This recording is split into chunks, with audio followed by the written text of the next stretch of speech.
이 책이 텔레비전에 대하여라고 이 책을 피에르 브루디라는 분하고 몇 분 이렇게 같이 쓰셨는데 제 주제는 결국은 요 얘기를 그 서문에서 하는 것 같아요. 그 텔레비전이 상업적 억압의 도구가 아니라 이게 상업적 억압의 도구가 너무 강조되다 보니까 많은 사람들이 이 텔레비전을 되게 그 역기능만 생각하고 이걸 무조건 거부하는 이런 어떤 그 당시 어떤 흐름도 있었던 것 같아요. 미디어에 대해서 보는 사람들은.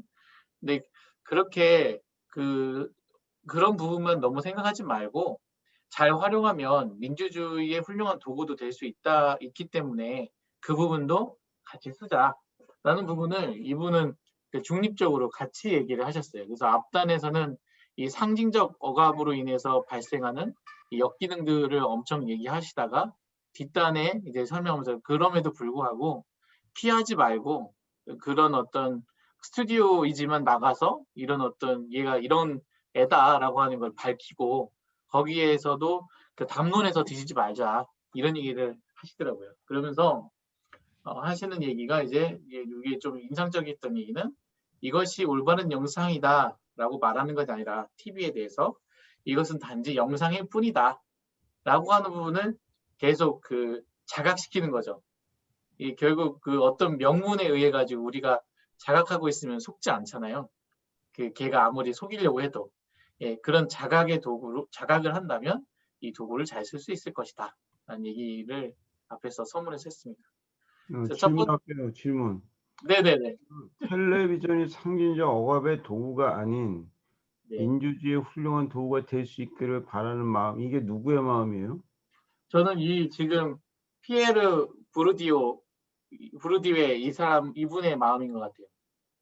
아, 그래요? 네. 이 민주주의가 책에서 저는 그렇게 읽었어요. 아니면? 확실하죠? 네? 아니, 난 안 읽었기 때문에 몰라요. 진짜요? 읽고 싶, 책이 없다니까 지금. 네. 요 작가분의 마음입니다. 근데 그 당시에 이 주류는 많은 이 미디어를 하시는 분들은 무조건 거기서 텔레비전에서 뭔가 이렇게 인터뷰 요청을 하면 안 나가고 거부하고 그렇게 했던 것 같은데 아니면은 아예 이렇게 아부에서 붙거나 근데 그러지 마라. 거부하지 마라. 대신 그, 그 역기능에 대한 부분들은 줄이고 순기능은 살려서 내가 왜 그 민주주의 얘기를 도구 써라. 하냐면은, 내가 왜 네. 질문하냐면은, 네. 박이사님 얘기한 것, 얘기는 아까 뭐였었냐면, 텔레비전은 상호적 억압의 도구가 됐다라고 비판을 했다, 뷰르디에가. 네. 네. 맞습니다. 그런데 동시에 민주주의의 훌륭한 도구가 될 수 있다고도 말했다라고 제가 이해를 했는데 말씀하신 거를, 예? 제가 네. 정확히 이해한 건지 아닌 건지 확인하려고. 네, 맞습니다. 그 얘기입니다. 둘 다 있다는 것이죠? 예, 둘 다 같이 얘기 있는 겁니다. 근데 그러면 예, 억압적 도구의 얘기가 훨씬 더 많아요. 그렇죠. 그거는 네. 상징적 억압의 도구라고 하는 말이 무슨 뜻이죠? 어, 이게 이제 뒤에 가면 조금 나오긴 하는데요. 어, 이 상징적이라고 하는 게 이제 텔레비전은 이 상징이라고 하는 표현은 이미지잖아요. 이미지. 어느 이미지를 만들고 그 이미지에 의해서 많은 기자들 그리고 그것을 소비하는 사람들의 행동을 억압하는 도구라는 거죠. 그거를 그 이미지의 그 근본의 시작을 경제적 논리에서 시작을 하거든요. 그러니까 목적성이 뚜렷한 그 도구라는 거예요. 텔레비전이라는 것 자체가. 네. 근데 보여주고 싶으신 건 보여주고. 억압이 무슨 뜻이 어떤 의미로 사용된 거예요? 여기서 억압이라는 게. 어, 여기서의 억압은 그,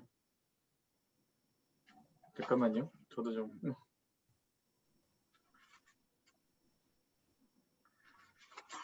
내가 왜 아, 물어보냐면은 네. 저기에요. 부르디에서 그 상징 억압이라고 하는, 상징 지배, 상징 억압이라고 하는 말이 다른 책에서 종종 나와요. 음, 근데 거기서 우리가 상징적 억압이라고 하는 것은 텔레비에서는 말씀하신 것처럼 이미지, 예. 어떤 특정한 이미지를 만든다. 그것은 상징을 통해서 뭐 그 상징에 엄청난 상징에 대한 의미 부여를 하는 거예요. 예? 네, 그렇죠. 그리고 의미 부여를 하고 그것을 어떻게 한다? 수동적인 소비자들에게 예? 각인시킨다. 예? 네, 그런 의미에서 상징적 억압의 도구라고 텔레비전을 얘기하는 것입니다. 네, 상징이 그냥 이런 게 상징이 아니고 이게 상징이 아니고 상징이라고 하는 것은 의미 부여를 얘기하는 거예요. 특정한 의도를 가진 의미 부여의 무엇이다 표식을 상징이라고 이제 저 얘기를 합니다. 불디에는. 예? 그래서 그것을 통해서 무엇이다? 사람들을 행위와 생각을 통제 관리한다고 보는 거예요. 간단히 얘기하면 우리가 차 끌고 가다가 빨간 곳에서 쓰잖아요. 예? 네, 빨간 신호등도 상징 지배 형식이라고 보는 거예요. 불디에는. 예? 근데 이 상징을 통해서 그러면 상징을 누가 만드느냐? 상징을 누가 만드니까? 불디에는 막시스트예요, 막시스트. 예? 이걸 일단 머릿속에서 두고 하면은 문장들이 이해하는 데 약간 더 도움이 됩니다. 네, 결국은 지배자들이 상징을 만들고 그 상징을 어떻게 의미를 부여하면서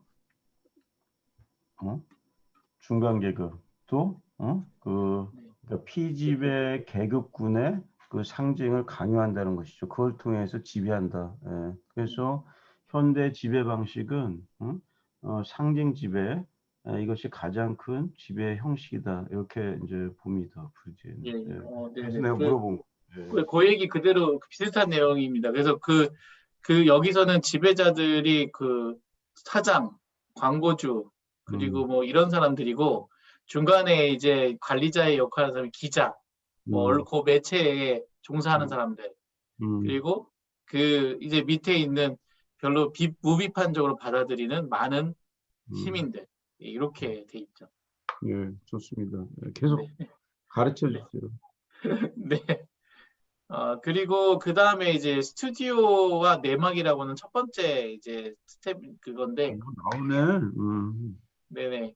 근데 여기에서 보면은 이제 19페이지에 저는 일정한 조건 아래 텔레비전에서 말하는 것이 중요하다고 생각합니다라고 하면서 이렇게 얘기가 나와요. 그러면서 이 전운이라는 부분은 지금 피에르 브루디에를 얘기하는 거고요.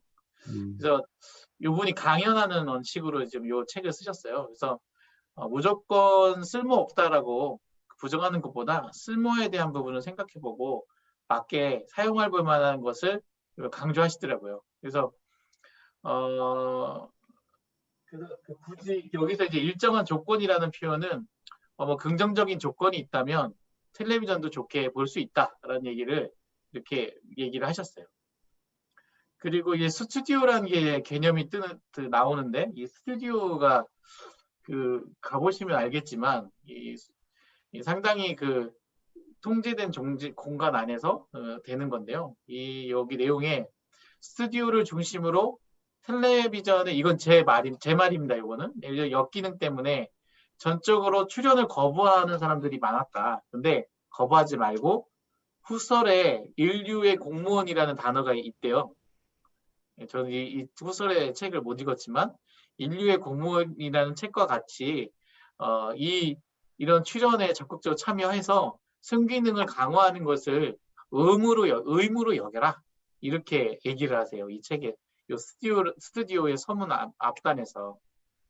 그러니까 적극적으로 참여해라. 이거에 부정적인 기능에 너무 하지 말고 있는 걸 얘기하고요. 그리고 이 스튜디오 안에서는 누구의 간섭을 받지도 않고 생산 기구들을 통제하게 된다라는 거고 이제 버클리라는 사람은 또 이런 얘기도 했어요. 존재하는 것, 그것은 지각하는 것이라고 말했습니다라는 것처럼 이게 순서대로 얘기하면 존재하기 때문에 그걸 지각하는 거잖아요. 근데 저는 이 글을 읽으면서 반대로 한번 생각해 봤거든요. 그러면 존재가 지각이라면 반대로 뭔가 지각하게 하면 그거를 존재하는 것처럼 만들 수 있는 거 아닌가? 라는 생각이 들었어요. 그래서 그것이 있다고 믿게 보여줄 수 있지 않겠는가라는 요 글을 읽으면서 생각을 좀 했었고, 그 내용이 뒤에도 비슷하게 나오더라고요. 그래서 그리고 이제 두 번째, 이 존재에 대한 것을, 지각에 대한 부분을 강요하는 방법으로는 일정한 시간 간격을 두고 가능한 한 간단한 책을 쓰는 것. 그러면은 이 질 드레즈가 뭔가 관찰을 했는데, 여기서는 너무 확 뛰어넘어서 얘기해서 그렇긴 하지만, 텔레비전의 초대를 보장해야 하는 중요한 기능을 하고 있다, 이렇게 얘기해요. 결국 이 텔레비전에 초대가 자주 되려면 대작을 10년 동안 쓰는 게 아니라 일정 기간에 간단한 책을 계속 써라. 그래서 계속 이목을 집중하면 그 텔레비전에서 계속 초대받을 수 있을 거다라고 하는 이런 좀 얘기를 갑자기 쓰셨죠. 근데 결국 뭐냐면 이 지각에 대한 부분을 설명하면서 그 지각은 내가 유명한 사람이야 라고 하는 부분들을 인식시키기 위한 방법으로 이 반복적인 기법을 쓰는 거라는 거죠. 반복적인 노출로 지각을 키우고 그 커진 지각이 결국은 내가 뭔가 대단한 사람처럼 존재하게 하는, 착각하게 만드는 거를 한다. 이 얘기를. 그러니까 이게 그 텔레비전의 지각 도식은 한마디로 말하면 노출 효과다라는 얘기를 하고 싶어서 말씀하신 것처럼 네, 그 얘기죠. 네, 근데 그렇죠. 얘를 딜레즈 얘기를 든 것이고. 오케이. 네, 그런 것 같아요. 그래서 좋은 방법인 것 같아요. 너무 강 교수님 대작을 쓰는 것보다 조그맣게 책을 여러 번 내는 게 더 좋은 것 같습니다. 매체에는. 그렇죠? 요새 계속 하잖아, 여기저기. 네, 맞아요. 노출 횟수가 상당히 늘어났어. 맞네요. 이게 필요한 것 같습니다. 그리고 첫 번째 이제 또 그 안에 패러그래프인데 그 보이지 않는 검열이라는 제목이 있는데 거기에서는 텔레비전이 주는 커뮤니케이션 조건에 맞게 사람들은 자기 검열의 의식적 또는 무의식적 형식에 순응하고 있고, 그것은 경제적인 구속, 결국 사장이나 광고주나 지원금 등이다라고 하는 건데, 요게 재밌어요. 커뮤니케이션이라는 표현이 저는 여기서 조금 재밌게 알게 됐어요. 이 커뮤니케이션이 보통은 그냥 우리 대화를 커뮤니케이션이라는 표현을 쓰잖아요. 근데 이분에서 책에서의 커뮤니케이션은 분명히 다른 게 있어야 돼요. 서로 이견이 있어야 돼. 근데 이견을 이 커뮤니케이션을 통해 가지고 서로 교환하는 거예요. 그러니까 그런 어떤 행위들이 일어나야지 그걸 커뮤니케이션이다라는 표현을 쓰시더라고요, 이분은. 그래서 조금 이제 뒤에 가보면 이제 다른 얘기를 하지만 좀 그렇습니다. 근데 그 커뮤니케이션의 조건을 텔레비전이 정했다는 거예요. 이미. 뭐 이거는 뭐 그걸 누가 정했냐? 여기 뒤에 사장님하고 광고주하고 지원금을 주는 분들이 야, 이 텔레비전은 이렇게 전달해 라고 하는 걸 이미 주셨고, 그 조건에 맞게 그 기자들이나 그 안에 출연하는 사람들은 자기 검열을 한다는 거죠.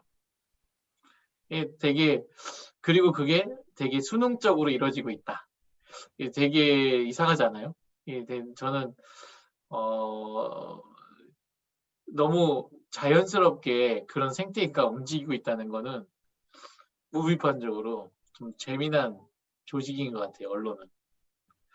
하여튼, 그게 그러니까 선정적이고 네, 자극적이고 이렇게 좀 폭력적이고 뭐 이런 것들. 네, 예. 그 하여튼 매스미디어는 다 그런 것 같아. 텔레비전뿐만 아니라 신문도 그렇고 라디오도 그렇고 네, 잡지도 그렇고 그 사람들의 이렇게 이목을 끌만한 음, 소재를 다뤄야 되고 그렇죠. 또 그걸 전달하는 방식도 그래야 되고. 음. 그게 결국은 커뮤니케이션의 조건이 정해진 거죠. 이견이 네. 없는 거죠. 네, 이견이 없는 거죠. 그냥 그거는 이견이라고 안 하죠. 그래서 이 메커니즘 속에서 모든 질서의 검열이 작동하여 텔레비전을 상징적 질서를 유지하는 무서운 기구로 만드는 것이다. 그래서 아까 상징적이라는 표현을 잘 써주셨는데 지배 계급이 만든 어떤 그 이미지, 그것을 유지하게 만든다는 거죠. 결국은 그게 자기 검열을 통해서. 그래서 여기서 보면은 또 하는 얘기가 개인 비리는 그래서 이제 개인 비리들을 계속 이렇게 들춰내지만 결국 그건 뭐 때문에 그러냐? 그 안에 이런 더러운 어떤 더러운 메커니즘에 대한 부분들을 숨기기 위한 구조적 비리를 숨기기 위한 그냥 하나의 그거라는 거죠. 그래서 구조적 비리는 이 구조적 비리는 뭐냐? 결국 시장 점유율에 대한 경쟁에서 나오는 자연스러운 획일화예요. 획일화. 이 경쟁의 메커니즘에 대한 획일화를 얘기합니다. 그러면서 이제 27페이지에 상징적 폭력이라는 표현을 쓰는데 이게 이제 폭력이라는 거는 결국 이 가해자가 있고 피해자가 있는 거잖아요. 누구냐 가해자가. 그래서 근데 이 가해자와 피해자가 서로 암묵적으로 공모를 해요. 왜냐하면 텔레비전이 만드는 일련의 메커니즘으로 그것을 행사하는 사람과 그것을 당하는 사람들이 암묵적으로 때리는 것도 인정하고 그래 내가 맞는 것도 인정하는 그런 어떤 상징적 폭력을 무비판적으로 받아들이는 거죠. 그게 그냥 돼 있는 거죠. 근데 이런 부분들의 역기능을 결국 그 사회학이라고 하는 영역에서 이 사회학은 결국 뭐냐라고 얘기하시면서 감춰진 것을 들춰내는 기능을 하는 게 사회학이래요. 계속 그건 케어내고 그래서 이 미디어에 의한 커뮤니케이션 관계에서 작용하는 상징적 폭력을 이 사회학을 통해서 연구를 통해서 최소화하자. 뭐 그런 것 같아요. 여기서 사회학은 비판적 사회학을 얘기하는 것이고 비판적 사회의 반대는 기능적 사회학이에요. 기능주의 사회학. 그래서 이제 그 비판적 사회학론자들은 막스주의자들이고 기능주의 사회학, 탈컨스 바신스부터 시작해가지고 파레토 이런 인물들. 기능주의 사회학은 별거 아니에요. 어떤 거냐면 사회가 어떻게 하면 가장 잘 돌아갈 수 있는가. 그래서 그런 의미에서 기능주의 사회학이라고 얘기합니다. 사회 자체를 어떻게 기능들의 총체로 보는. 그래서 얘네들은 분석의 대상이 뭐냐면은 기능적인 측면들. 그래서 세부적인 것들을 분석의 대상으로 하는 것이고 비판적 사회학은 사회 전체의 메커니즘 이런 걸 보는 거예요. 여기서 사회학이라고 사회학이 뭐를 은폐한 것을 한다라고 얘기할 때 이것은 뭐냐면 사회학 비판적 사회학은 이데올로기적 비판을 수행하는 거예요. 이데올로기적 비판. 그러니까 이데올로기의 기능이 뭐냐면은 은폐와 왜곡을 이데올로기의 아주 대표적인 기능이라고 보는 것이죠. 그러니까 사회적 모순을 은폐하고 왜곡시키는 거. 그래서 비판적 의식을 마모시키는 거. 그걸 이제 이데올로기의 기능이라고 보는 거예요. 그 이제 그런 이데올로기 그렇게 규정한 것이 칼 막스고. 아까 은폐 앞에 뭐였죠? 은폐와 왜곡. 왜곡. 그렇죠. 왜곡. 네. 그럼 여기서의 사회학은 비판적 사회학이네요. 네, 저 미안한데 네. 이때 막스는 한국어로 리얼 기억이에요. 리얼 기억. 네네. 한국 애들 표기는 마르크스라고 다 표기하는 거 한 글씩 표기고 네네네. 거기서 마르크스 하면 아무도 못 알아들어요. 마르크스네, 마르크스. 그다음에 엥겔스 하는데 독일에서 애도 못 알아들어요. 엥겔스라고 해야지 알아듣죠. 엥겔스. 네네, 알겠습니다. 그렇군요. 알겠습니다. 네, 그래서 그러면 이제 비판적 사회학에 따라서 이제 상징적 폭력을 최소화하자. 여기서 중요한 게 있어요. 상징적 폭력은 우리 같은 사람이나 한 소장님 상적폭력 자체를 못 만들어. 상적폭력은 누가 할 수 있다. 지배계급만. 응? 응. 아, 우리는 상적폭력의 대상일 뿐이에요. 그냥. 근데 교실에서 네드스쿨에서는 한 소장님이 상적폭력의 또 제조자이다 행사자지. 응?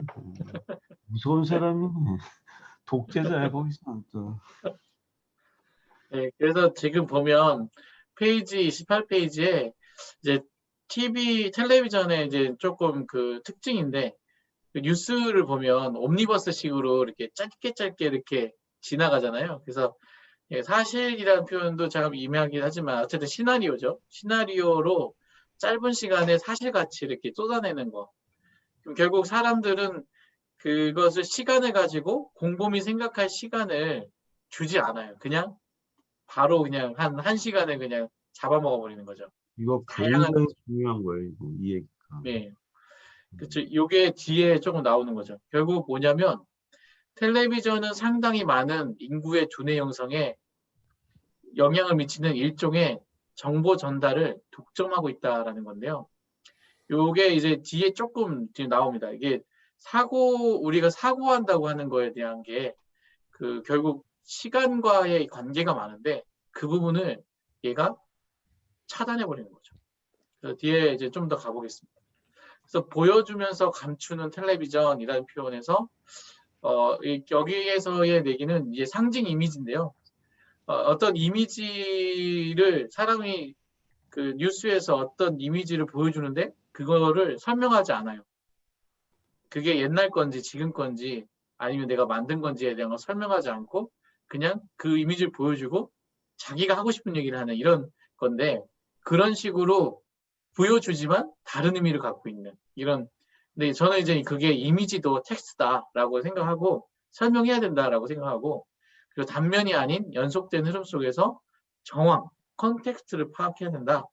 그렇게 우리가 해야 된다라는 부분들을 요거는 여기에서 이제 이 챕터에서 얘기를 하시는데 나오는 주요 제목 중에 이제 지각범주라는 게 있는데 이게 재밌더라고요. 지각범주 이게 지각에 의해서 일어나는 어떤 범주의 영역이겠죠? 여기 결국 내가 봤을 때는 지각 네, 도식을 네, 지각 도식인지 지각 범죄인지 텍스트를 보지 않으면은 네, 저도 이거 난 불어 못하기 때문에 못 네. 봤는데 근데 지각 범죄는 지각에 네, 이걸 얘기하는 거니까 네, 지각도 이제 카테고리가 많잖아요. 음, 근데 여기서 지각 범죄하고 평가 범죄하면은 그건 도식하고 동일한 말이거든요. 음. 그래서 모르겠어요. 이게 문맥상 어떤 개념인지는. 이게 그 우리가 감각에 의해서 받아들인 어떤 그 신호들, 그 이미지들을 음. 결국 지각을 통해서 이렇게 범주화를 하잖아요. 분류하고. 예, 예, 근데 예. 그게 개인마다 다른 거죠. 자기의 경험이 다르니까. 그런 그런 부분에 의미에서 대한 얘기, 범죄다. 예, 예. 예, 그런 알겠습니다. 얘기. 예. 그래서 기자가 있는데 기자는 내재적인 성향과 직업적 논리에 의해서 기자가 구성이 된다는 거죠. 기자의 어떤 그 성향이라는 거는 그리고 음, 보통 명사가 아니다. 음. 안 보이네. 신성재가 왔어야 되네 여기. 예? 네. 진짜 이런가? 예? 그래서 보는 것과 보지 못하는 것을 결정하는 이런 범주를 이게 지각범주라고 하더라고요. 이분은 요렇게 정의를 하셨어요.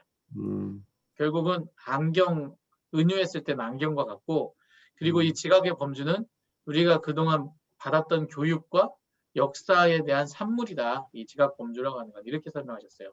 음, 그래서 저는 이제 그래서 개인마다 갖고 있는 어떤 고유한 내적 그 경험인데 거기에 직업적 논리까지 같이 포함되는 거죠. 음, 네, 그리고 그 다음에 나오는 게 거짓 표상인데 이 기자들이 이 거짓 표상을 쫓게 되는 게 뭐냐면 평범한 거는 너무 주목받지 않는다는 거죠. 그 기사거리가 안 되는 거예요. 한마디로 기사거리가 안 되니까 음, 유별난 거, 평범하지 않은 거, 일상적이 않은 것에 관심을 갖는데 그것도 악착스럽게 추구한다는 거예요.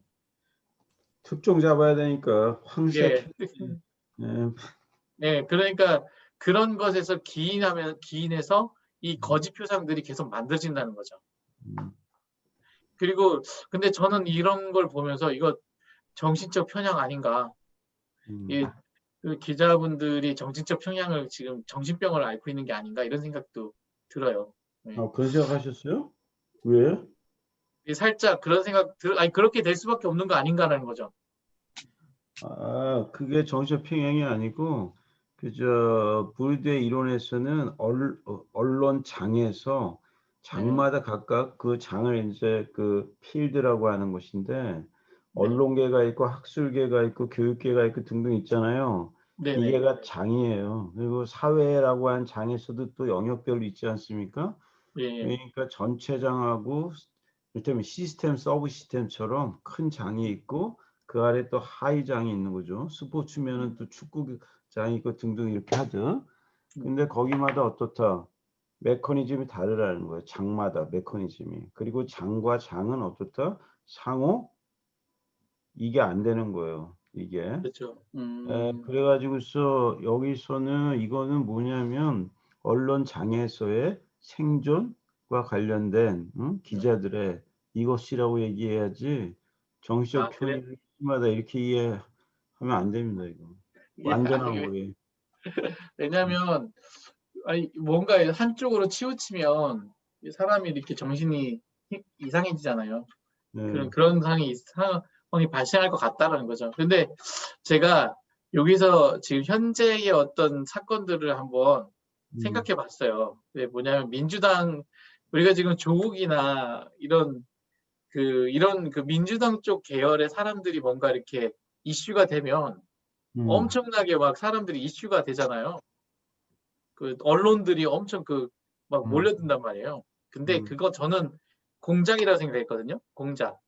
음, 그게 상대방이 그걸 헐떡헐떡 해서 그렇게 됐다 생각했는데 가만히 이 책을 보다 보니까 그게 아니라 저쪽의 일은 관심이 없어서 이슈가 안 되는 것 같아요. 이건 제 개인적 생각인데 결국 그죠 다들. 네, 언론의 삶이고. 네, 결국 뭐냐면 이쪽을 건드리면은 음, 보는 사람도 많고 빨리 퍼지고 뭔가 이렇게 이슈도 잘 되고 돈도 음, 되고 근데 저쪽은 뭐 해서 건드려서 봤자 돈이 안 되는 거야, 돈이. 음, 그러니까 지금 사실 우리 주류가 40대, 50대인데 대부분 민주당, 제가 아까 정치적인 성향이 있다고 했던 것이 여기 일 아니면 관심 없다는 거죠. 그런 사람들이 어쩌면 지겨우니까 이런 사람, 저 같은 사람들이 많을 텐데 이런 음, 사람들의 관심을 끄는 방법은 집요하게 그들이 관심 있다는 것을 부정하는 것이 관심을 끄는 방법인 거예요. 음, 그리고 계속 팔리게 하는 방법인 거고. 음, 그래서 오히려 이쪽에서 뭔가 일이 발생하면 엄청 파고 뭐 말이 안 되는 반대 얘기도 막 하고 뭐 욕 먹으면서 하려고. 음, 하지만 어쨌든 간에 그런 상징적인 억압 속에서 발생하는 그냥 자연스러운 거지 어떤 누군가의 의도라고 생각이 그냥 아니지 않나 이런 생각이 들었어요, 교수님. 제 음. 생각입니다. 저도 그렇게 생각해요. 네. 그러니까 이쪽은 건들면 빨리 퍼지는 거죠. 근데 음. 저쪽은 아무리 건드려도 사람이 관심 없으니까 그냥 덜 하는 거죠. 걔들 자체가 아젠다 선정하는 거나 뉴스 메이킹 할 수 있는 그 네, 브레인도 없고, 뭐, 네, 여러 가지 요인들이 있죠. 네. 네, 하여튼 뭐 그렇다는 거고, 그래서 이제 이런 그 거짓 표상에 대한 부분은 음, 사회학자, 아까 그러면 비판적 사회학자들이네요. 예, 그렇죠. 예, 예. 사소한 것을 잘 묘사해야 한다라면서 평범한 것을 비범하게 만들어 줄 수 있어야 되고, 아까 그 논리에 따라서 평범한 것이 어떤 점에서는 특이한 것인지 음, 사람들이 알 수 있는 방식으로 표현해 주는 것도 음, 중요하다. 예. 음, 그런 어떤 그 얘기들을 했고, 그 다음에 이제 실제 효과라고 하는 게 아까 그 지각이라는 표현하고 제가 반복하면 그게 꼭 지각이 반복이 되면 존재하는 것을 착각하는 것처럼 실제 효과가 그런 얘기입니다. 근데 여기서 이제 좀 재미난 얘기는 뭐냐면 민주주의에서 잘만 사용한다면 이제 사실은 그거죠. 시위를 하면 몇천 명이 모여서 시위를 했어요. 근데 그 사람들이 그 시위하는 것은 잘 이렇게 드러나지가 않아요. 뭘 주장하는지도 드러나지 않지만 만약 텔레비전을 잘 활용해서 그 매체를 통해서 이 시위를 한다면 시위의 어떤 도구로 사용한다면 한 번에 5만 명이 동원할 수 있는 아주 좋은 도구다. 말할 이런 것도 없지 뭐. 말할 것도 이거는. 네, 그래서 우리 강 교수님이 한 번 뜨면은 한 번 뜨기만 하면 어떻게 돼? 100만 명, 200만 명이 조회수 늘어나는 거예요. 그래서 우리는 강 교수님 옆에 있어야 돼. 그러면 수익이 것이고 광고 붙고 등등. 네. 그러니까 그런 시위 효과하고 이 시위를 통해서 이제 주장하는 것처럼 민주주의에서도 텔레비전을 활용할 수 있다에 대한 부분을 이 실제 효과를 가지고 설명하시더라고요. 그래서 그렇게 이제 뭐 좋은 의도에 대한 부분을 그렇게 전달하는 걸 얘기하고요. 근데 그리고 세 번째, 이런 거 보면은 그 국힘당 얘들은 전통적으로 네, 미디어의 대가가 그 안에 있는 것 같아. 그렇죠. 그러니까 되게 별거 아닌 거를 걔들은 이슈화 해가지고 계속 주목을 끌거든. 물론 이제 국민들이 똑똑해져가지고 맥히지는 않지만, 네, 근데 예를 들어서 이런 지금 이제 검찰 개혁도 그렇고 옛날에 그 4대강 반대하는 뭐 이런 자연 보호 운동, 그다음에 왜 태양광 이런 예, 그 천연 에너지를 많이 사용해야 된다라고 하는, 그래서 원전을 좀 줄이고, 이건 그게 분명한 명분과 그 세계적인 경향이 다 그렇게 돼가고 있는 거에 대한 뚜렷한 그 장점 것들이 있는데, 네, 국가가, 현재 정부가 그거의 이점을 국민들한테 이 TV나 이런 데를 통해서 별로 그렇죠. 홍보를 해가지고 성공한 경우를 못 봤어. 그게 미디어를 잘 활용을 못 한다는 생각이라 들어. 그 사람들이. 그런 게 있는 것 같아요. 저도 그, 좀 답답하더라고.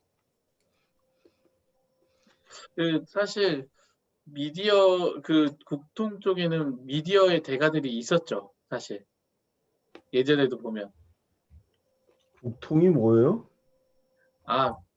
국민의힘 참 국민의힘 쪽, 예, 국통이라고 그래요? 국힘이야, 국힘. 예, 국힘 참, 국짐이라 그러죠, 요새 국짐당. 네, 국짐을 왜 국통이라고 해가지고서 사람 헷갈리게. 네, 네, 국짐. 국짐이구나. 국민의 짐만 되는 놈들. 오케이. 네, 계속. 하여튼 뭐 그런 것을 사실 활용을 못하는 거죠. 자, 그리고 돌고 도는 정보라는 표현인데,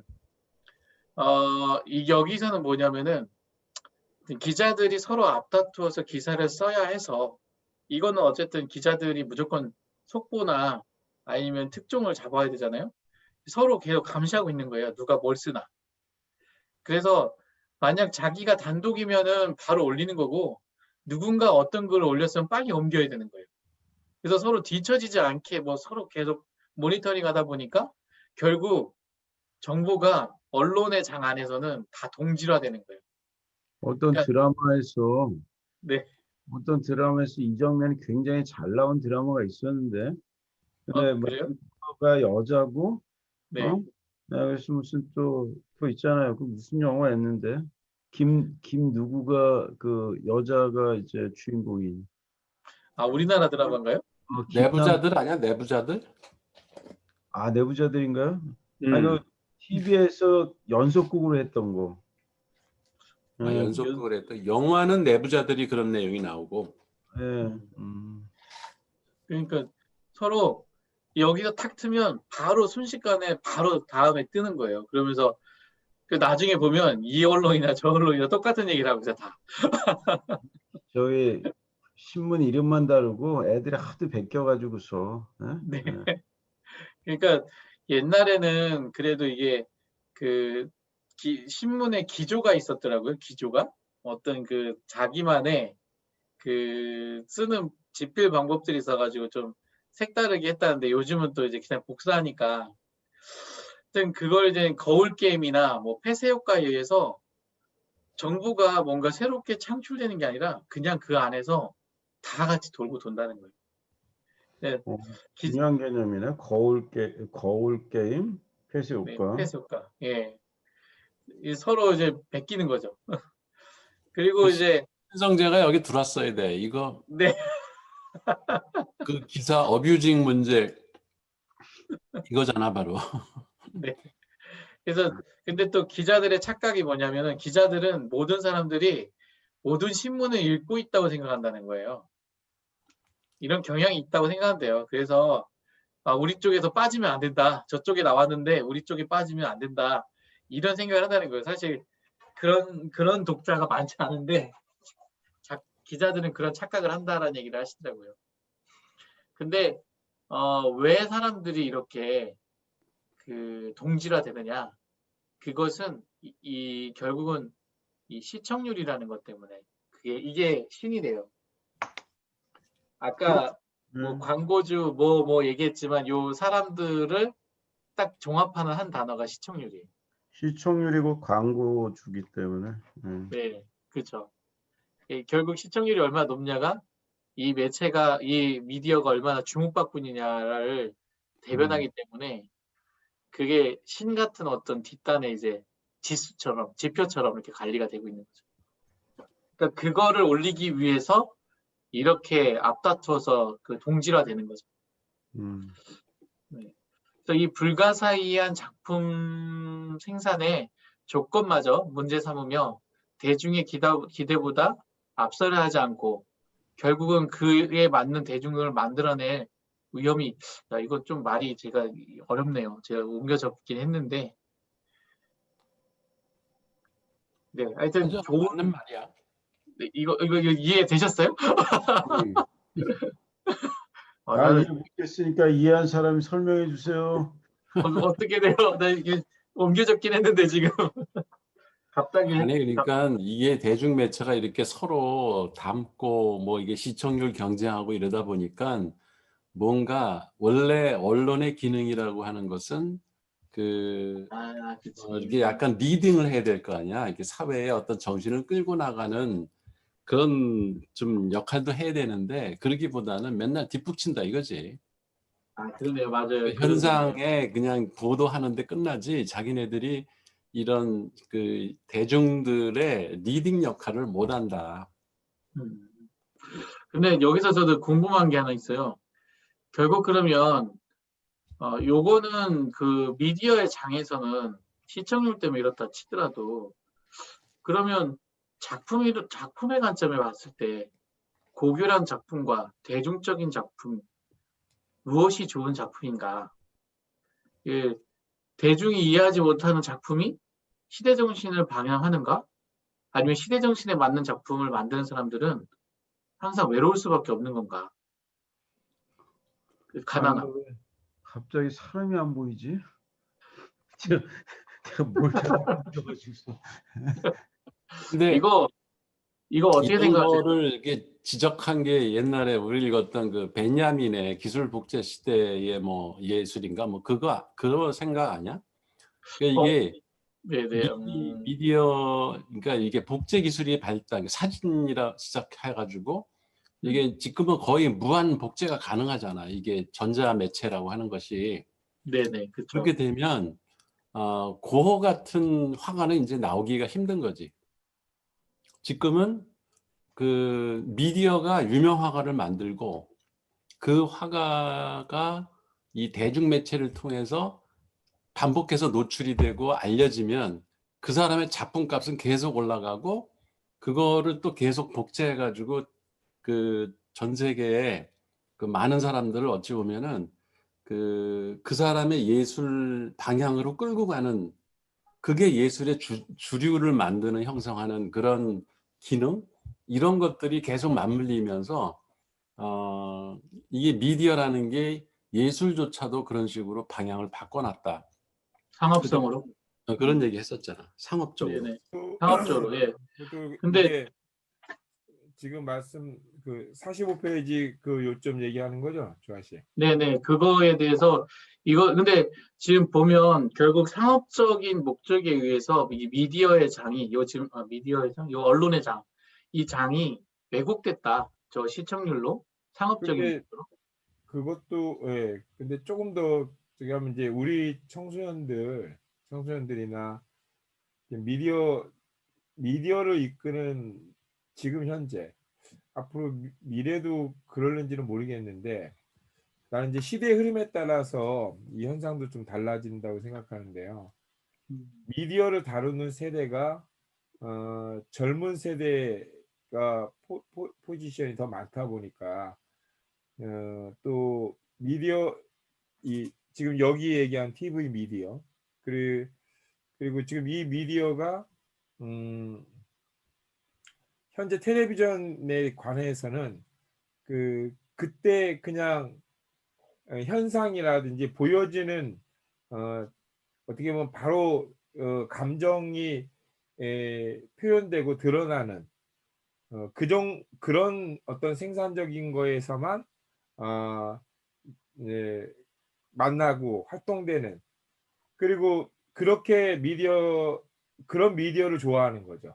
텔레비전이 여기서 표현된 텔레비전은 우리가 표현한 뭐 바보 상자, 뭔가 의식이 깊어지고 생각을 많이 하고 아까 처음에 제가 얘기했던 시대가 이렇게 더 깊어지면서 지금은 뭐 여기 안에서 더 활동을 많이 할 수 있는 이런 게 아니고 여기서 얘기하는 게 혹시 그 미디어에 대한 그 판단 자체가 낮은 수준의 어떤 정보값을 갖고 미디어에 대응하는 대중들이 그렇다면 그런 대중들을 만들어낸다는 거죠. 그런 대중들 결국 그에 맞는 대중을 만들어낼 위험성이 있다는 게 그런 얘기가 아닐까 저는 그렇게 생각이 되네요. 요 질문은 조금 제가 여기에 요거는 제가 그냥 없는 질문 만든 건데 그 이유는 그 예술 작품도 비슷하게 가고 있다라고 얘기하면서 아까 그 강 교수님 말씀하신 것처럼 그랬을 때 사실 이 대중성이라고 하는 게 결국 또 이 시청률의 다른 용어로 경제성이라는 것도 같이 포함을 하는데 이 경제성에 대한 부분을 그 목적으로 하고 있는 이런 어떤 작품에 대해서 우리가 뭐라고 할 수 있나? 오히려 그게 시대 정신 아닌가? 뭐 이런 생각도 그냥 한 거죠. 근데 옛날에는 이 갭이 너무 크다 보니까 항상 앞서서 생각한 사람들이 배고프고 힘들었거든요. 그러긴 했지만 지금 미디어의 대중들이 원하는 이런 언론이나 듣고 싶은 얘기들 그런 얘기를 하는 것이 당연한 거 아닌가? 뭐 이런 생각도 그냥 들어서요. 그 얘기와 다른 얘기를 하는 게 맞는 것인가? 참고로 말씀을 드려야 될지 모르겠는데 저 얘기가 이제 아드로노가 저 문화산업에서 엔트 쿤스퉁이라고 그 예술의 탈예술화 얘기하면서 한 얘기들이 꽤 많은데 제가 그 예술의 사물화와 예술의 공공성 그래서 저 아드로노와 존 두이의 가상대화라고 하는 논문을 옛날에 썼어요. 거기 자세하게 얘기가 나오는데 네네. 읽으실 분이 읽으시고 일단 나중에 다 이거 내일 올릴게요. 네, 요약해서 알겠습니다. 얘기 좀 해. 응? 네? 요약해서 여기서? 요약해서. 아니 이해를 요약해서 돕는데 도움이 되잖아 그런 게. 그렇죠. 요약해서 얘기하면 나는 박주한 이사한테 3표. 얘기는 결론은 똑같습니다. 결론은. 근데 이제 앞에서 복잡한 개념들 가지고 얘기하는 거지 결론은 박주한 이사하고 200% 300% 같습니다. 그러니까 애들이 모든 애들은 철학자라고 어린이 철학 연구회에서 맨날 하는 얘기가 있어요.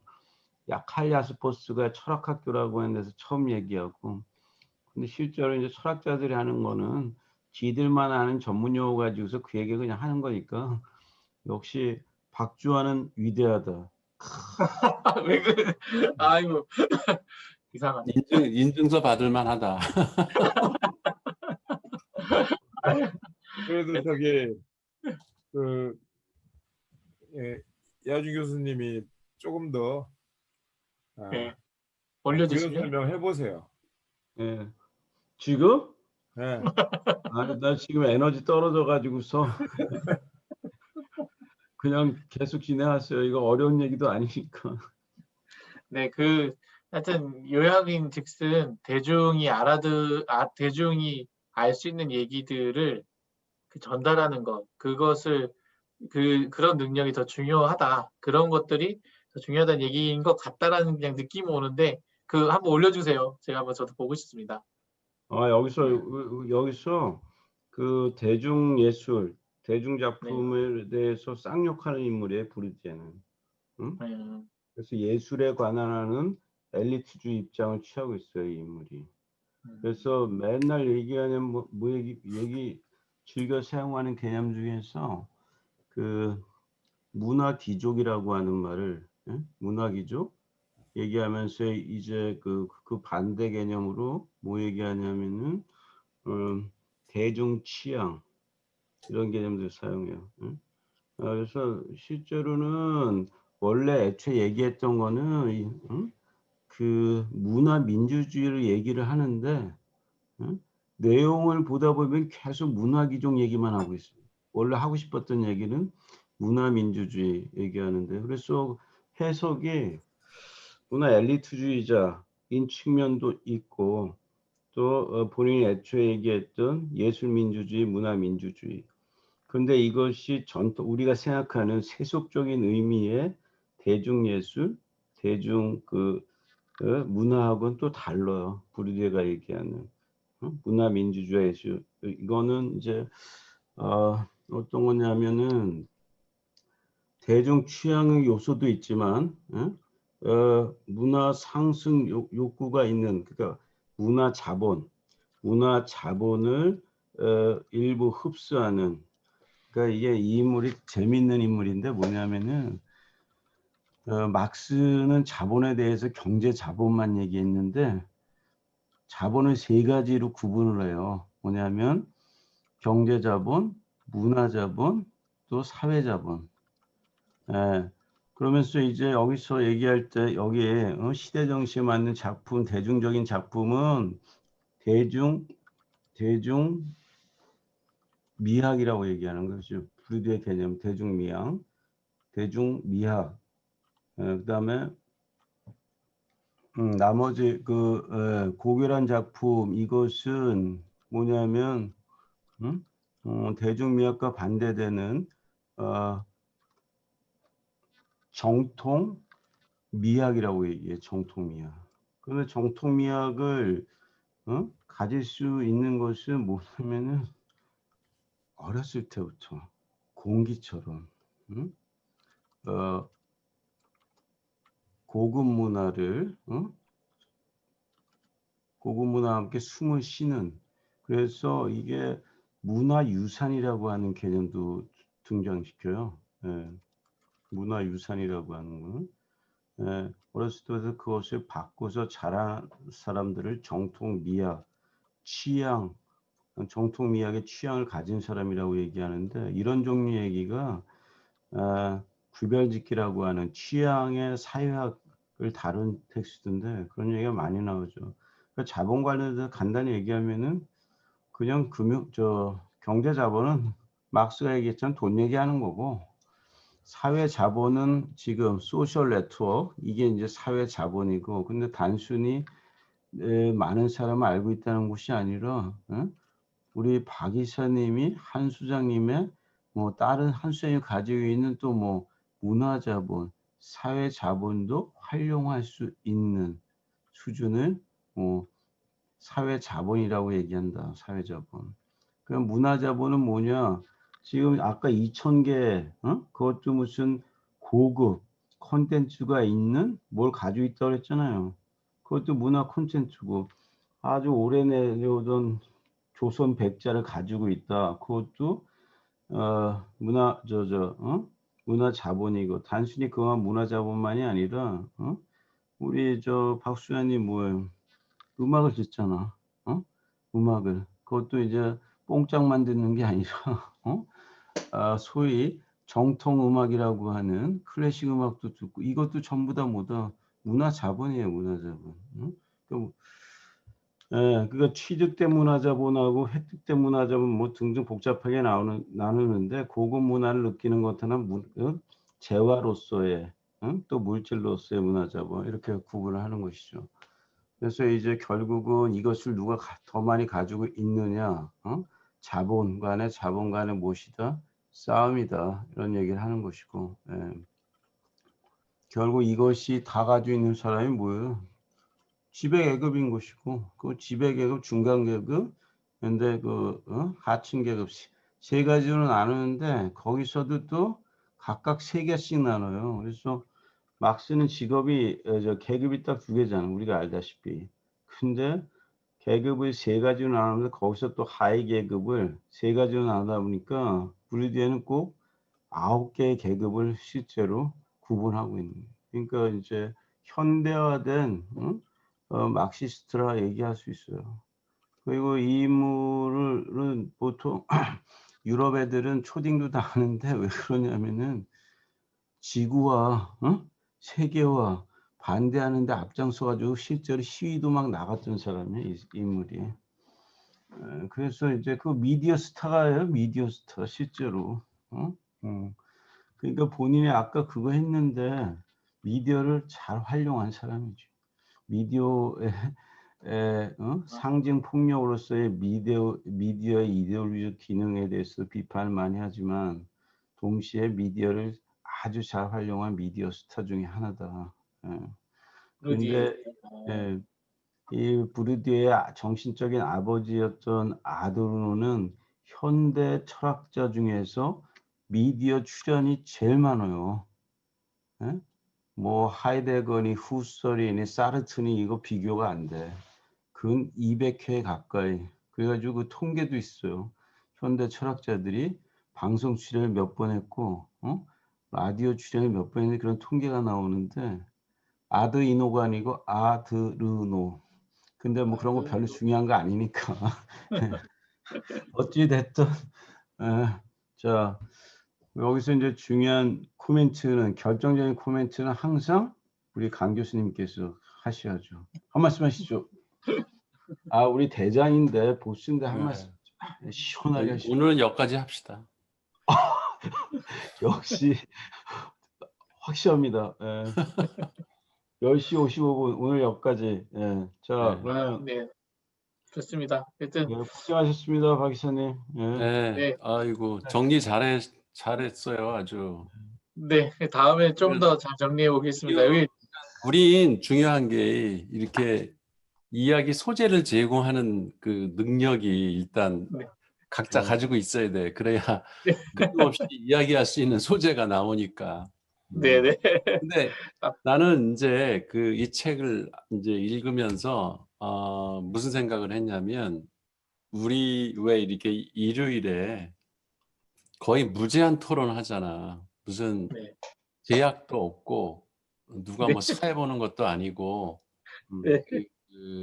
뭐 5분 발언하고 쉬어고 다른 사람한테 넘겨라 뭐 이런 룰도 없잖아. 네. 그러니까 근데 TV나 라디오 가면은 그게 다 정해져 있어.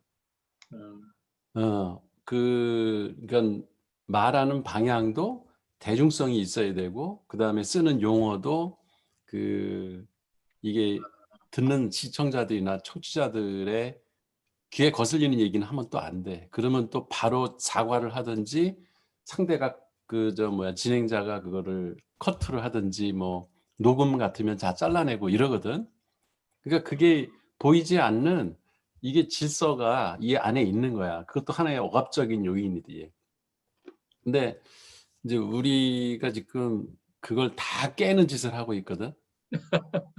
일요일 날 그냥 거의 끝장 토론 비슷하게 무슨 룰도 없이 그냥 얘기하고 싶은 게 있으면 자유롭게 이야기하고 사실은 원래 이게 공론장의 모습이 아니었나? 우리 이하준 교수 어때? 이게 과거에. 인쇄술이 발달하고 나서 이제 그 일반 시민 하층 계급, 일단 부띠 부르주아까지 하층 계급이 아니죠, 그거는. 책을 가지게 됐는데 그러면서 유럽에서 어떤 게 생기냐면은 독서 클럽이 대략 1000여 개 생겨요. 그런데 또 중요한 그 여론이 형성된 거, 우리가 보통 여론이라고 얘기할 때 커피하우스에서 생겼어요. 커피하우스. 커피하우스는 이제 상류층이 모여가지고서 뭐냐면 그 단순히 정치적인 이슈만 얘기하는 것이 아니라 준 전문가 수준의 각종의 다픽에 대해서 얘기했던 사람들이에요.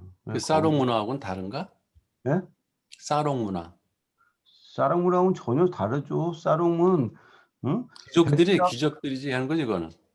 귀족이 아니고 백작 강신철 사모님께서, 그러니까 백작 강신철 옹, 그다음에 남작 박주환 옹의 부인이, 그러니까 귀족 부인들이 자기 집에서 또 아니면 여름 별장에서 영사들을 초청해가지고 네, 그 그렇죠. 이야기하고. 이제 초청자가 대부분 누구냐면 철학한 애들하고 소설 쓴 애들하고 가끔씩 하우스 예술가들. 네, 이거 하고.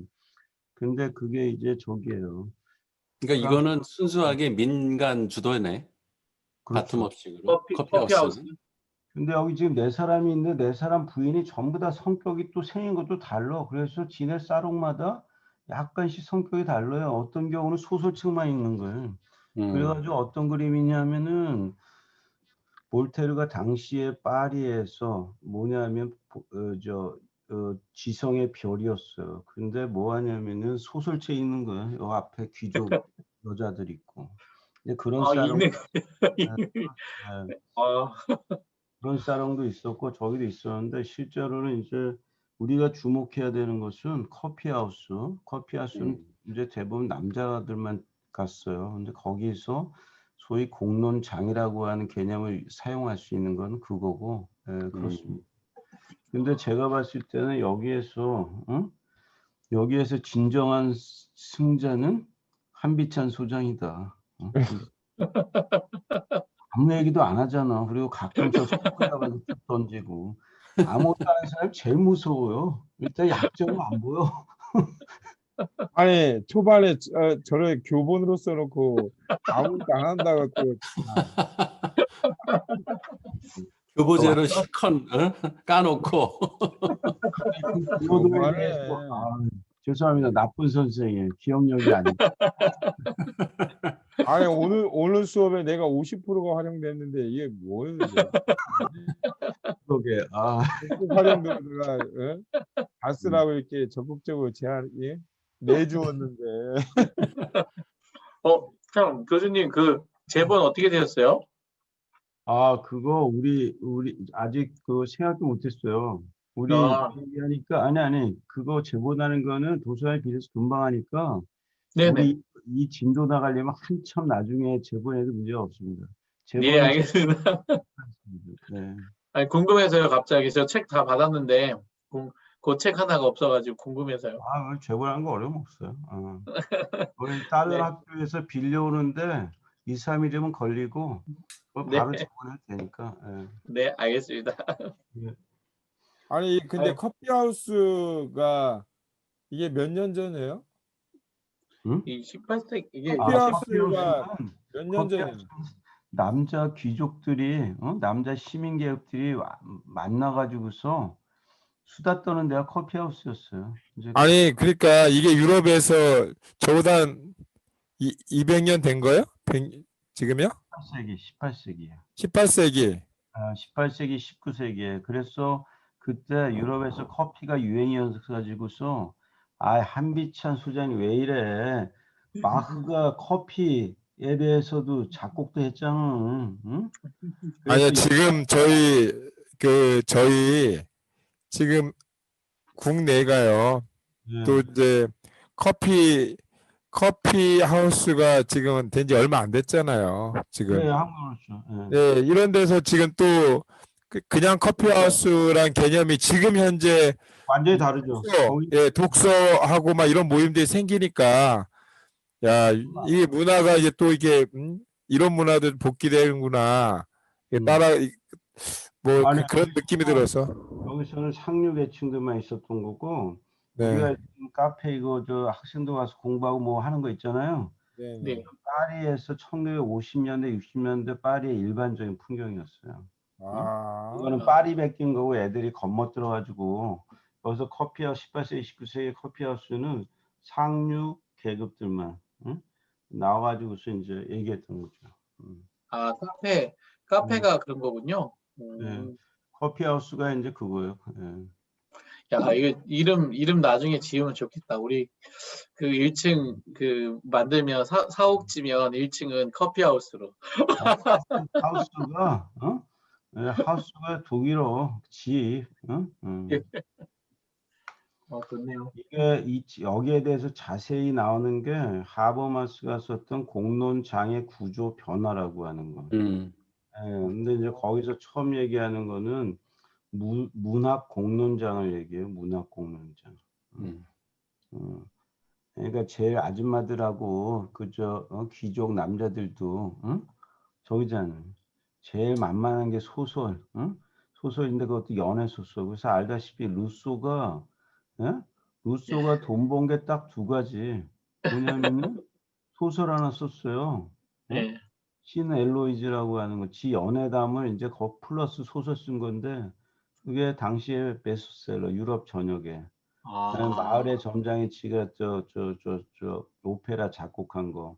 그래서 자기 스스로 얘기하잖아요. 내가 다른 거 사회계약론하고 애매 고생해가지고 썼는데 실제로 두 가지가 생활이니까 이론가도 하지만 또 생활이니까. 그거 되게 또 재밌네요. 그 루소가 사실은 사회계약론 그걸로 유명한 줄 알았더니 또 이렇게 또 벌고 살으셨네.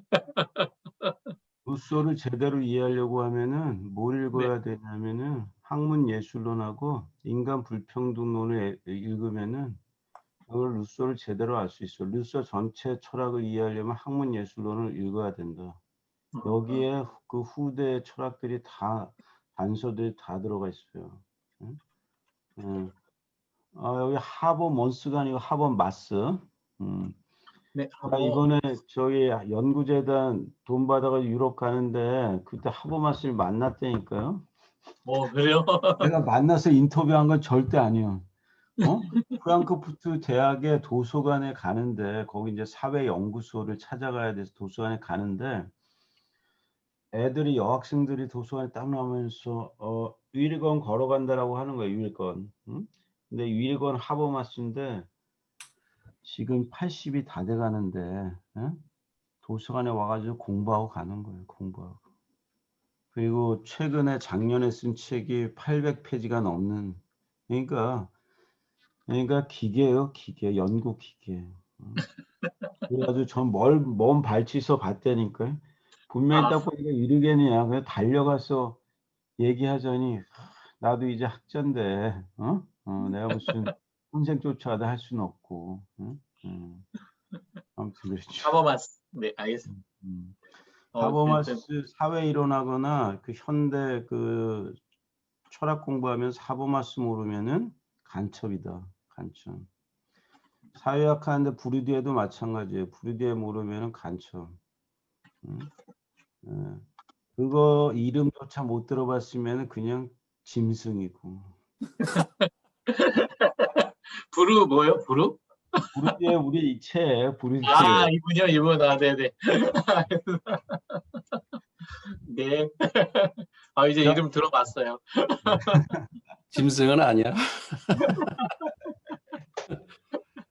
네, 하여튼 교수님 수고 많으셨습니다. 요거는 제가 잘 정리해서 이대로 그냥 일단 올려놓을게요. 또 네, 필요하시면 그래요. 예, 또 쓰는 걸로 하시죠. 계속 여기다가. 네. 네. 네, 감사합니다.